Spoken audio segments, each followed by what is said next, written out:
على كوكب الأرض الأنهار هي شرايين الحياة، بتجري في القارات وبتغذي الطبيعة وبتكون حضارات.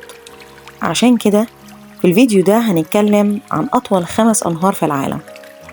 يلا نبدأ رحلتنا مع النهر رقم 5 وهو نهر يانسي.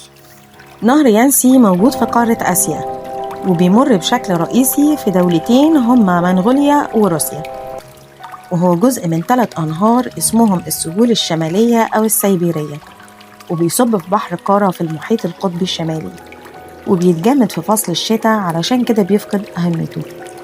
أما عن النهر الرابع فهو نهر المسيسيبي، وده أهم أنهار قارة أمريكا الشمالية وخصوصاً في الزراعة، وليه روافد كتير وبيمر ب10 ولايات لغاية لما يوصل لمصبه عند خليج المكسيك.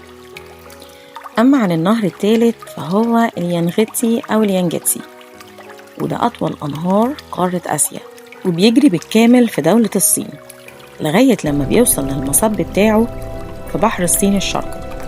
والنهر ده مهم جدا في قارة آسيا وفي الصين، عشان كده هنلاقي عنده سكان كتير.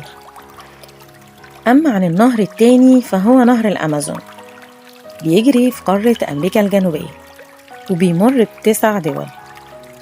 الأمازون بيصب في المحيط الأطلنطي، وبيتميز بأنه أوسع نهر وأوسع سهول فيضية في العالم، وكمان فيه أكبر غابة استوائية وفيه أكبر تنوع بيولوجي في العالم.